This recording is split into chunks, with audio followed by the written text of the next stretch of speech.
verso mattino, un cuore secondo Dio.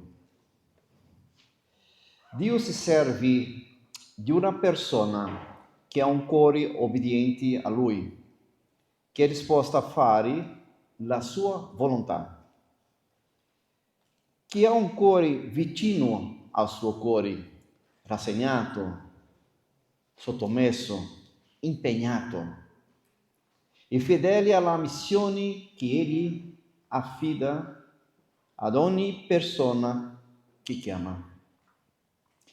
Dio trovò un cuore come questo nel re Davide, motivo per cui lo scelse perché fosse il migliore re che Israele abbia mai avuto. Ciao, mi chiamo Milton e sono un membro di questa chiesa. Vorrei darvi il benvenuto a tutti e spero che Dio possa parlarvi stasera. Un cuore secondo Dio. Troviamo questa espressione in Atti 13:22. Poi lo rimosse e suscitò loro come il re Davide, al quale rese questa testimonianza. Io ho trovato Davide, figlio di Isai, uomo secondo il mio cuore, che eseguirà ogni mio volere. Questo accenno che l'Apostolo Paolo fa nella predicazione nella sinagoga di Antiochia di Pisidia è stato citato anche dal profeta Samuele, primo Samuele 13:14. Da questo passaggio possiamo capire perché Dio rifiutò il regno del re Saul e lo diede a un'altra persona scelta da lui stesso. Anche nemmeno il profeta Samuele sapeva, fino a quel momento, chi sarebbe diventato il prossimo re di Israele. Ma Dio, che conosce ogni cosa, sapeva già chi doveva essere.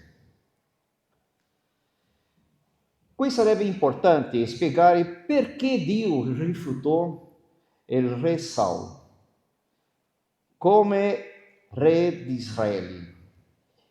Il re Saul, scelto da Dio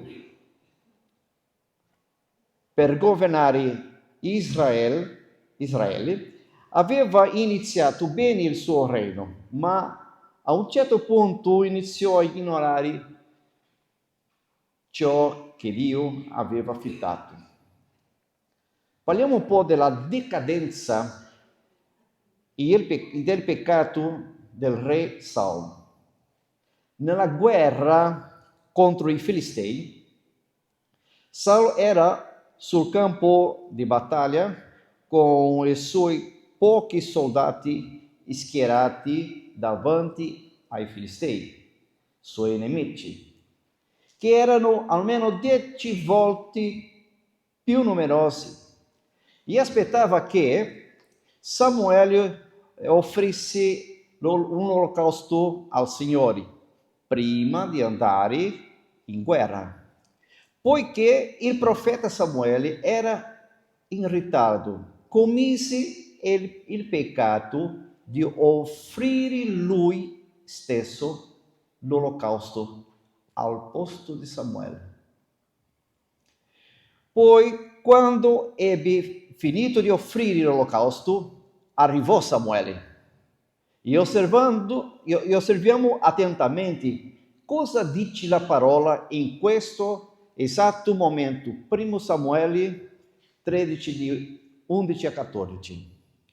Poi Samuele gli disse: Che hai fatto? Saul rispose: Siccome vedevo che il popolo si disperdeva, mi abbandonava, che tu non giungevi nel giorno stabilito, e che i Filistei erano radunati a Michmas, mi sono detto: ora i Filistei mi piomberanno addosso a Gilgal, e io non ho ancora implorato il Signore. Così mi sono fatto forza e ho offerto l'olocausto. Allora Samuele disse a Saul: tu hai agito stoltamente. Non hai osservato il comandamento che il Signore, il tuo Dio, ti aveva dato. Il Signore avrebbe stabilito il tuo regno sopra Israele per sempre. Ora invece il tuo regno non durerà. Il Signore si è cercato un uomo secondo il suo cuore, e il Signore l'ha destinato a essere principe del suo popolo, poiché tu non hai osservato quello che il Signore ti aveva ordinato. Possiamo trovare qui almeno 4 cose sbagliate che Saul fece. Prima, non osservava la legge del Signore. Saul ignorò la parola del Signore poiché sapeva benissimo che solo un sacerdote poteva offrire il sacrificio. Ma lui, usurpando il ruolo di sacerdote, commessi questo grave errore di offrire l'olocausto al posto di Samuele, che era sacerdote, profeta, giudizi e anche guida spirituale di Israele. Seconda, Saul commesse il peccato di offrire il sacrificio, ma poi si giustificò attribuendo la colpa al ritardo di Samuele, per non essere arrivato all'orario convenuto. Terza, quando lui dice mi sono detto, ha preso la decisione deliberatamente secondo la sua opinione. Secondo lui, ciò che lui stesso pensava era più importante di ciò che Dio gli aveva detto. Quarta, sapendo di aver commesso un gran peccato, non riconobbe il suo peccato, non pentì del suo peccato che aveva appena commesso, non chiese perdono né a Dio né a Samuele. Voleva invece giustificare lui stesso il suo peccato, sperando che Samuele approvasse i suoi atteggiamenti negligenti. Samuele disapprova Saul dicendo: il tuo regno non durerà perché non hai osservato il comandamento del Signore. E anche ha detto: il Signore sta cercando un uomo secondo il suo cuore per regnare sul popolo di Israele. Fu l'inizio della fine per Saul. Più tardi, durante un'altra guerra contro gli Amalekiti, primo di Samuele 15, 12 a 15, Saul disobbedì nuovamente a Dio, non distruggendo completamente l'inimico come gli era stato comandato. Risparmiò il re e gli animali degli Amalekiti, convinto di aver agito nel migliore modo. Inoltre, ritenne opportuno onorare a se stesso erigendo un monumento alla propria gloria. Quando il profeta Samuele arrivò, si accorse subito che Saul aveva disobbedito ancora una volta al Signore. Tuttavia, Saul cercò di giustificarsi, incolpando i suoi soldati e persino mentendo pur di convincere Samuele di aver eseguito tutto ciò che Dio gli aveva ordinato. Disse che non aveva ucciso gli animali solo perché la sua gente riteneva fosse meglio preservarli. Nel suo ragionamento si permise di disobbedire a Dio perché supponeva che sarebbe stata una buona idea non uccidere quegli animali, poiché avrebbero potuto essere utilizzati per il sacrificio, senza dover utilizzare gli animali del suo popolo, il popolo di Israele. Inoltre, supponeva anche che Dio avrebbe perdonato il suo peccato e così avrebbe potuto offrire gli animali che aveva posseduto indebitamente affinché Samuele potesse fare un bellissimo olocausto e tutto finisse bene. Questo era il suo pensiero, che fa capire che non aveva più timore di Dio. Saul si stava illudendo di poter continuare a peccare, pensando che bastasse Samuele ad offrire l'olocausto per ottenere il perdono per lui stesso e per il popolo, confidando nella bontà di Dio, che avrebbe dovuto perdonarlo. Tuttavia, il sacrificio non poteva essere fatto con animali rubati. Esistevano regole precise e gli animali da offrire dovevano essere acquistati con risorse proprie. Non è giusto sottrarsi alla responsabilità del proprio peccato. L'uomo non può andare in giro commettendo tutti i tipi di peccati senza obbedire a Dio e poi aspettarsi che Dio perdoni tutti i suoi peccati. Solo perché Dio è buono? Certo, Dio è buono, ma ciò non dà all'uomo il diritto di agire in modo irresponsabile nei confronti del peccato, sperando che Dio possa perdonarlo indiscriminatamente. Dio è buono, ma anche giusto. Perdona il peccato di chi si pente del peccato.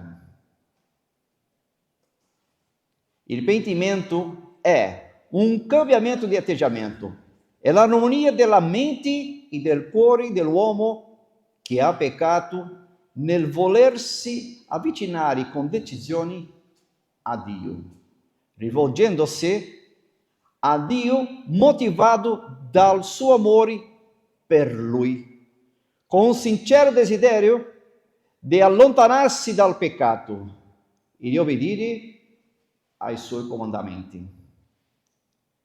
Non era quello che stava accadendo al re Saul. Era ribelle e testardo ed è per questo che Samuele mette fine a tutto ciò che queste famose frasi in 1 Samuele 15 di 22 a 23. Samuele disse: il Signore gradisce forse gli olocausti e i sacrifici quanto l'ubbidire alla sua voce? No, l'ubbidire è meglio del sacrificio, dare ascolto vale più che il grasso dei montoni. Infatti la ribellione è come il peccato della divinazione e l'ostinatezza è come l'adorazione degli idoli e degli dei domestici. Poiché tu hai rigettato la parola del Signore, anche egli ti rigetta come re.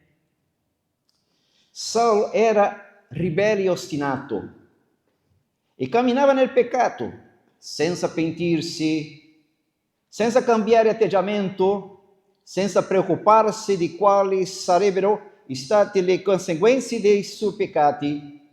Ecco perché Dio pone fine al suo regno e chiama Davide a sostituirlo. Dio mandò Samuele a Betlemme, nella casa di Isai, per scegliere tra i suoi 8 figli colui che avrebbe reinato su Israele. Prima però lo avvertì riguardo ai suoi criteri di selezione.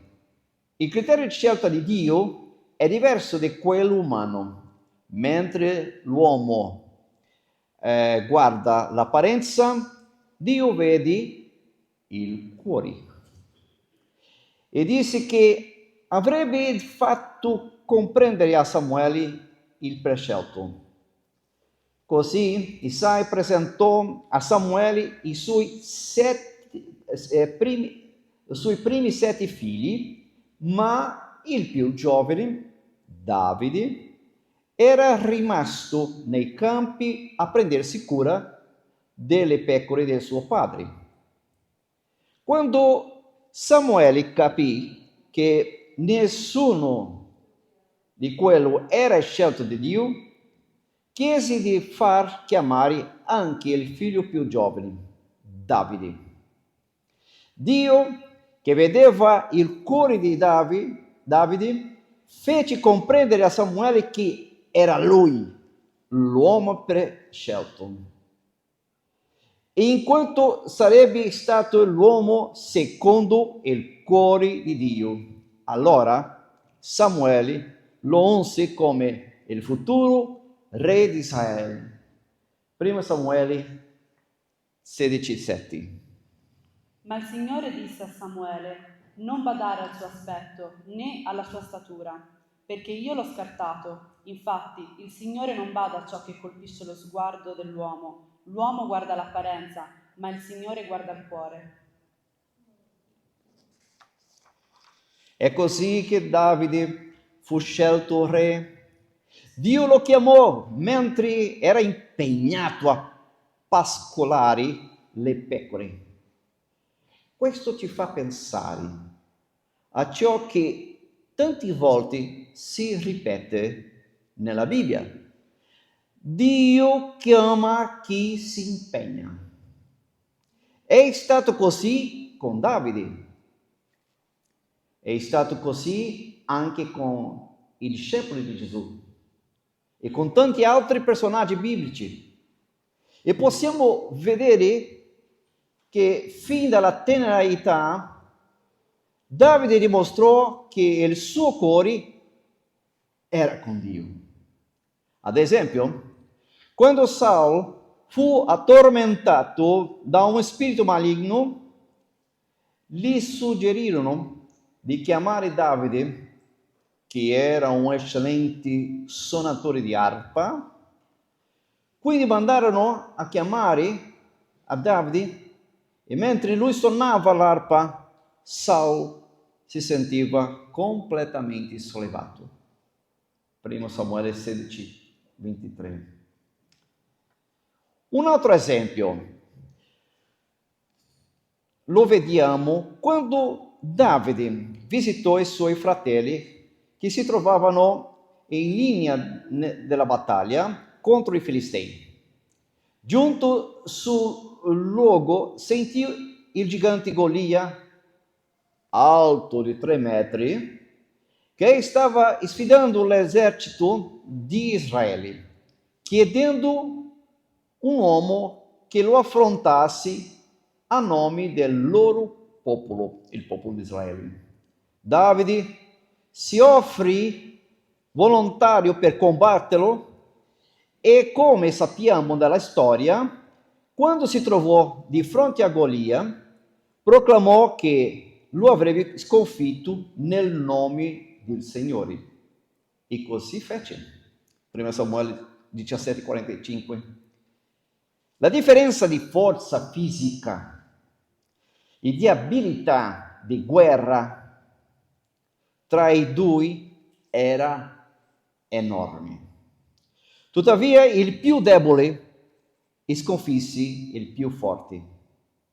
Questo accade perché Davide, anche se più debole, aveva il suo cuore rivolto a Dio e il Signore aveva un piano per lui, renderlo re. Quando l'uomo ha il cuore rivolto a Dio, compie esattamente la sua volontà e diventa parte del disegno di Dio, che è sempre meraviglioso. Davide era un eccellente guerriero, più del che re Saul, e poco a poco divenne noto. Infatti tutti amavano Davide, tranne Saul, che cominciò a invidiarlo e iniziò addirittura a tramare contro di lui per ucciderlo. Davide fu unto da Samuele quando aveva 20 anni e poi fuggì perseguitato da Saul per 10 anni. Reinò su Israele per 40 anni. Il suo regno fu brillante. Senza dubbio fu il migliore re che Israele avesse mai avuto in tutta la sua storia e morì all'età di 70 anni. Tuttavia, durante il suo regno, non tutto fu tutto roseo. Ci fu un momento in cui Davide peccò gravemente, con conseguenze molto serie per se stesso e per gli altri. Ma fu proprio dopo di quel peccato che dimostrò ancora una volta di avere un cuore secondo il cuore di Dio. Commessi adulterio e omicidio. Ma Dio mandò il profeta Nathan a rimproverarlo, secondo Samuele 11:12, e poiché il suo cuore era rivolto a Dio, Davide non si ostinò nell'errore, ma si pentì immediatamente e confessò il suo peccato. Inoltre, scrisse un profondo salmo, il Salmo 51, in cui esprimeva il suo pentimento e il desiderio di essere purificato. In questo brano possiamo comprendere quanto sia grave il peccato nel cuore dell'umano, come accade al re Davide. Il dolore è profondo e i sentimenti sono fortemente turbati. Ah, se non fosse per Dio nella nostra vita. Ah, se non fosse per la misericordia di Dio che porta il perdono al cuore pentito, contrito e spezzato. Gesù, Emanuele, Dio con noi, perdona il cuore pentito affinché possa essere restaurato e trasformato. Il pentimento porta le lacrime, è vero, ma porta con sé anche la consapevolezza della nostra colpa che viene gettata su Gesù, sulla croce del Calvario. Forse potremo comprendere meglio il sentimento di pentimento di Davide leggendo il Salmo 51 che scrisse confessando il suo peccato. Abbi pietà di me, o Dio, per la tua bontà, nella tua grande misericordia cancella i miei misfatti. Lavami da tutte le mie iniquità e purificami dal mio peccato, poiché riconosco le mie colpe, il mio peccato è sempre davanti a me. Ho peccato contro te solo, ho fatto ciò che è male agli occhi tuoi, perciò sei giusto quando parli e irreprensibile quando giudichi. Ecco, io sono stato generato nell'iniquità, mia madre mi ha concepito nel peccato, ma tu desideri che la verità risieda nell'intimo. Insegnami dunque la sapienza nel segreto del cuore. Purificami con issopo e sarò puro, lavami e sarò più bianco della neve. Fammi di nuovo udire canti di gioia e di letizia, ed esulteranno quelle ossa che hai spezzate. Distogli lo sguardo dai miei peccati e cancella tutte le mie colpe. O Dio, crea in me un cuore puro e rinnova dentro di me uno spirito ben saldo. non respingermi dalla tua presenza e non togliermi il tuo Santo Spirito. Rendimi la gioia della tua salvezza e uno spirito volenteroso mi sostenga. Insegnerò le tue vie ai colpevoli e i peccatori si convertiranno a te. Liberami dal sangue versato, Dio, Dio della mia salvezza, e la mia lingua celebrerà la tua giustizia. Signore, apri tu le mie labbra e la mia bocca proclamerà la tua lode.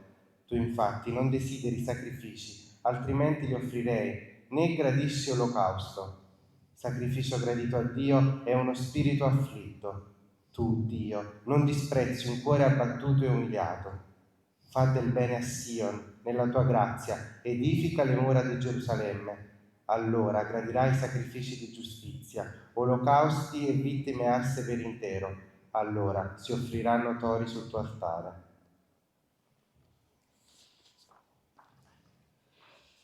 Questo magnifico salmo ci offre grandi lezioni sul vero pentimento.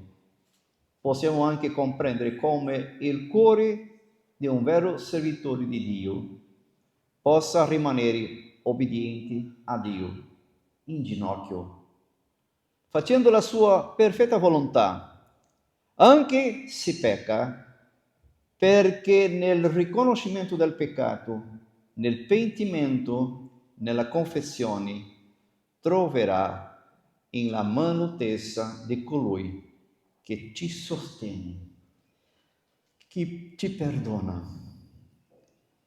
che purifica il nostro cuore da ogni colpa, purifica tutto il nostro essere e ci libera dal peccato che ci opprime e ci dona la pace, come possiamo leggere in 1 Giovanni 1,9. Se confessiamo i nostri peccati, Egli è fedele e giusto da perdonarci i peccati e purificarci da ogni iniquità. Noi possiamo trovare il Signore Gesù che accoglie, che difende la nostra causa, perché Egli è Emanuele, il Dio con noi, il nostro Salvatore ed eterno Signore. Fu il pentimento di Davide a confermare che il suo cuore era diverso, poiché poteva riconoscere il suo errore, crollare e ritornare tra le braccia del Padre eterno. Davide era un uomo secondo il cuore di Dio. Vorrei che guardassimo il versetto 17 di questo salmo. Dice che Dio, che guarda il cuore dell'uomo, non disprezza il cuore spezzato e contrito.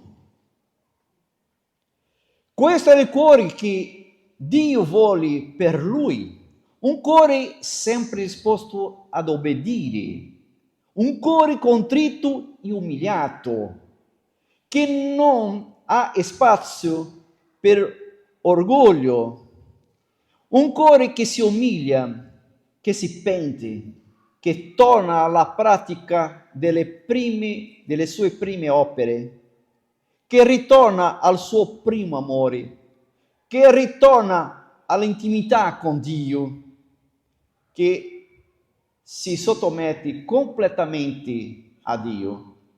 Non può che essere un cuore spezzato e contrito.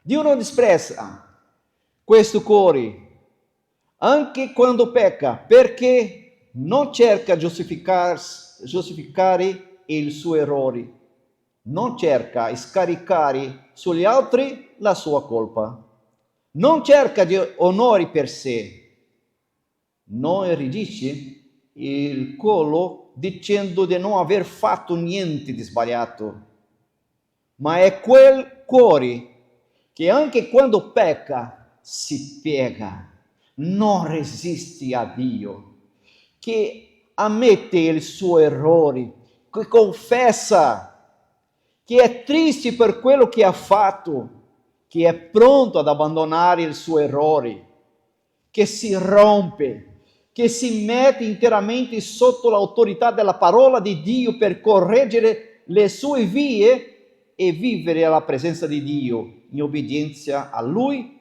e per la sua gloria. Quindi, facendo un piccolo paragone tra Saul e Davide, quando l'uno e l'altro peccarono, vediamo quali sono le differenze. Primo vediamo Saul come rispose al peccato. 1. Non osservando la parola di Dio. Lui non osservava la parola di Dio. 2. E incolpando agli altri per i suoi peccati. 3. Prendendo decisioni secondo la propria opinione e non secondo la volontà di Dio. 4. Non riconoscendo il suo peccato, non pentendosi. 5. Cercando la sua propria gloria ed erigendo un monumento a se stesso. 6. Cercando di convincere il profeta con bugie per coprire il suo peccato. 7. Giustificando il suo proprio peccato. Allora vediamo come Davide, l'uomo secondo il cuore di Dio, come rispose al peccato. 1. Riponendo la sua fede nella parola di Dio per risanare la sua anima e il suo cuore.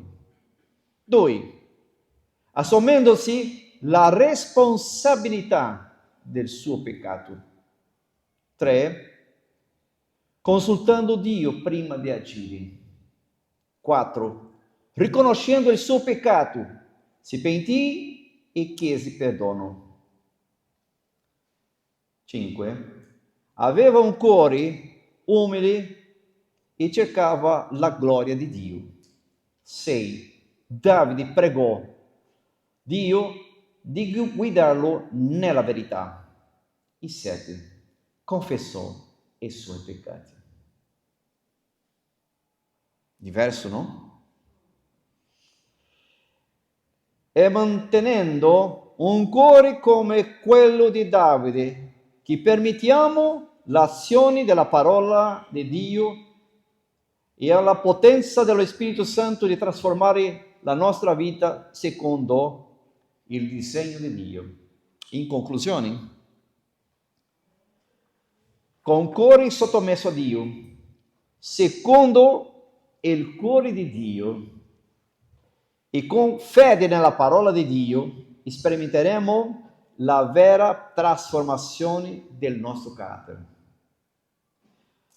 Un amico mio, pastore e scrittore di alcuni libri molto interessanti, che si chiama Elder Favarin, ha scritto: chi stiamo diventando è più importante di ciò che stiamo realizzando.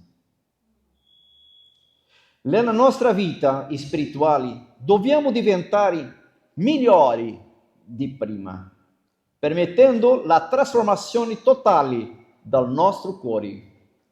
Il cuore, secondo Dio, ci permette, attraverso un'autentica trasformazione, di conoscere meglio Dio e al tempo stesso la sua grande opera che Ele vuole che compiamo.